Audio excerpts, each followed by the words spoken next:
Hi everyone, welcome back to Chops Garage, and have I got a story for you today. Now those of you new to Chops Garage is all about real life car trading, about what it's really like to sell at the cheaper end of the market, the lower cost cars. So I've got a load of cars outside there, I've got a showroom full of them here. But as a general rule, what I try and do is cars that are sort of sub 5 grand, small CC petrols, the kind of thing that everybody wants all of the time. But along with that comes a lot of hassle, because obviously all of these cars were in the first place were cheap cars. They weren't prestige cars. Most of them have 80 to 100,000 miles on them. Most of them are about, I'd say, 10 to 12 years old. So they haven't normally been looked after the best. As a general rule, they're not the ones with full service histories or that kind of thing. So you are selling at the end of the market that's going to cause you the most problems. Now, obviously, everybody hears the stories about how dealers are bad, this, that, and the other. Unfortunately, when you're at this end of the market, you're always considered bad, because everything they're buying is end of life, which means they're going to have problems with it. You can do with the best will in the world, you can get everything done with the cars, but they are the cars that are end of life. And that means everything on the car has pretty much worn out and will need replacing.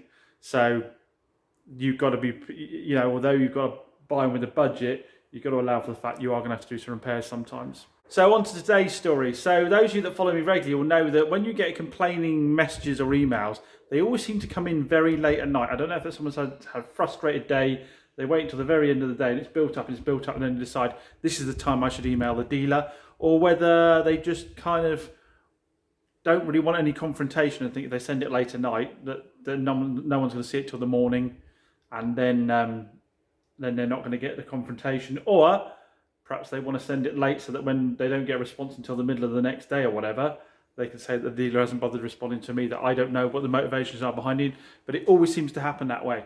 So I'm on my computer last night about midnight, because the work's not done when you leave. You've got lots of paperwork to do as well. And an email pops into my inbox. Sorry, no, a message pops in on Facebook Messenger. So I use Facebook quite a lot for sales of cars. I always say people are welcome to message me at any time on my Facebook page, because I'm always on it. The message came to me and said, my sister said I should message you because we've had to scrap the car we bought from you, which obviously is quite a shock. This is the very first instance I've ever had of that in my entire time. So I was obviously, like I say, a little taken aback at it. But that's the only thing I got. I didn't get what the make, the model was, the reg. So obviously I had to ask what that was. I got the message back, and it was a Vauxhall Corsa that I sold about, it was pretty much bang on. It was October, middle of October last year. So we're getting on for now sort of 8 months since I sold that car. So obviously, we're well past the warranty period, because these cars normally, as a rule, go out with 3 month, 3,000 mile warranty. Although the Consumer Rights Act does obviously take you up to 6 months with the car if you've been missold it, it's not fit for purpose, it's been misdescribed, that kind of thing. Now, as with always my cars, I checked out, it's gone out with a new MOT, advisory free. It'd gone out with a service, oil and filter, being chain, you don't do cam belts. So it went out with a oil filter, air filter, and oil. Went out with a 3 month warranty, all fully prepped up, lovely car. Now, I remember this car had a fault a little later on. I think it was about a month later on. The horn stopped working, so it needed a horn relay. And I think we also we fixed the clips in the back seats, because the back seats weren't holding on the clips. So we did the clips in the back seat to make sure they held as well. So we did all of the prep we possibly could. Looking back, the car only had 55,000 miles on it. It was running well. We had no concerns with that at all. We always take them for a test drive. They took it for a long test drive. I think they came back twice on that one, because they were going to be sharing the car. So yeah, we did everything we could to make sure that was a decent car when it went out the door, as we always do. So to hear it being scrapped was a bit of a shock. So I said, what was wrong with it? She said, well, I'm not sure exactly. The garage said that there was maybe a problem with the valve or with the timing chain, which obviously are two completely different things. You can get a valve that gives you low compression. I guess it could have skipped a timing, skipped on the chain actually, and had low compression that way. So I guess it could have been either or. That is a possibility. So she said we didn't have any more money to get any diagnosis done, because he wasn't 100% sure what it was. So we decided to get the car scrapped instead. Which seems absolute madness. And now she was messaging me to let me know that they had to scrap it. So my first question is, I'm not sure exactly what this lady was looking for. She didn't give me any indication as what she was looking for. Presumably she's hoping for some money back or something or other. I don't quite know what. I'm a bit of a loss as to what response she was expecting to get. Perhaps you can comment down below and tell me from your point of view what you think she was probably looking for. There's a few things that are very clear. For starters, that they were able to use the car daily for 8 months, which, remember, when it went out the door from here, it was a good car. I hadn't bodged some fault, hidden some fault, done something that allowed a car to last 8 months without it coming to light.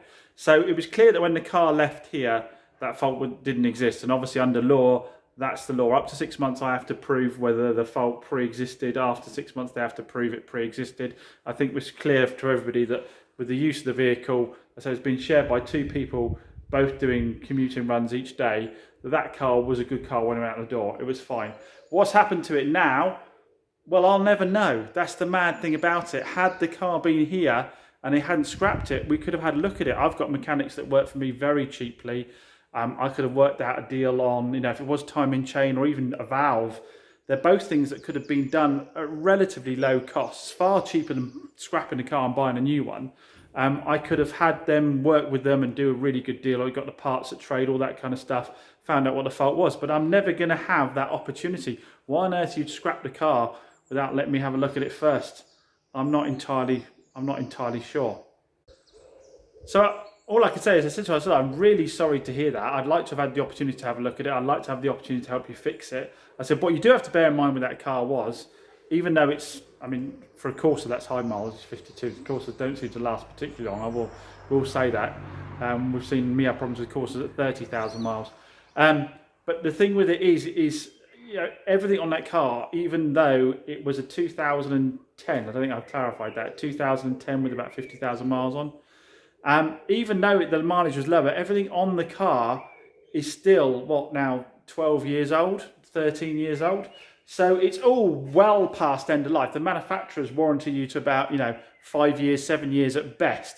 Everything on that car is, and even then they don't cover fair wear and tear. So everything on that car is end of life plus some. So I said to her, look, what you have to bear in mind with the car, unfortunately, when you're buying cars of that age, is that everything on the car is end of life and will wear out. It's not a question as to whether it will or not. It will.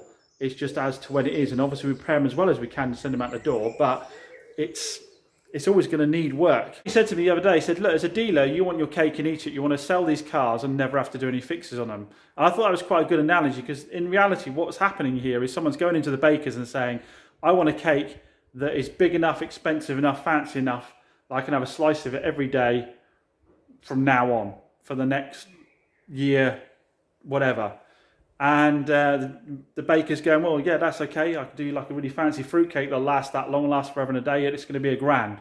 And the person goes, no, I haven't got $1,000 for it. I haven't got $1,000 for it. I've got like £80. I can give you £80, £100.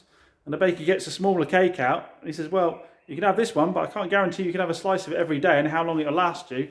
So that analogy is quite fitting with when it comes to used cars.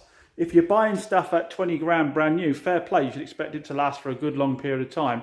But if you're buying stuff that's already end of life for 1/10 of its value, you can't expect that to happen, unfortunately. You might be lucky every now and then, but you are going to have to put money into these cars. But then she came back to me, and unfortunately this is the attitude, isn't it? I guess if you're not mechanically minded, this is the attitude.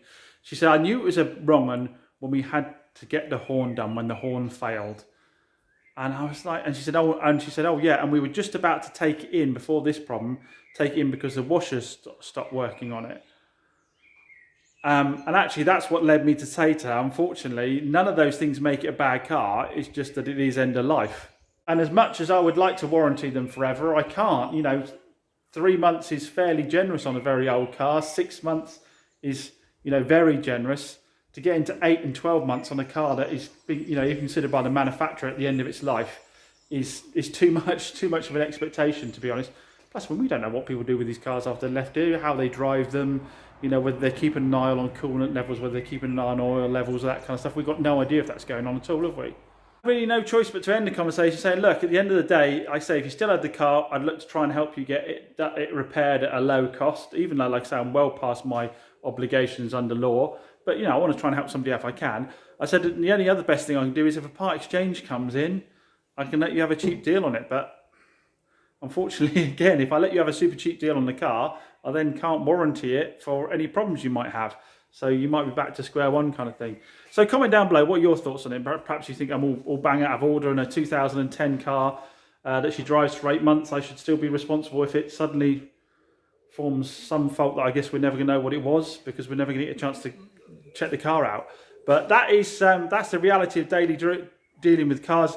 You know, everybody who watches the channels know I go over and above, but in this scenario, I imagine if someone spoke to them, I'd probably still be considered a dodgy or a bad dealer, or somehow I had the mystic Meg knowledge that in 8 months' time, this car that had been driving absolutely fine was going to do something like that. But that's unfortunately, I don't think you're ever going to win over. You know, the people that have the cars that have no problems probably think you're great, and the people that have problems with the cars probably think you're all bad. But unfortunately, it's just the reality of old cars.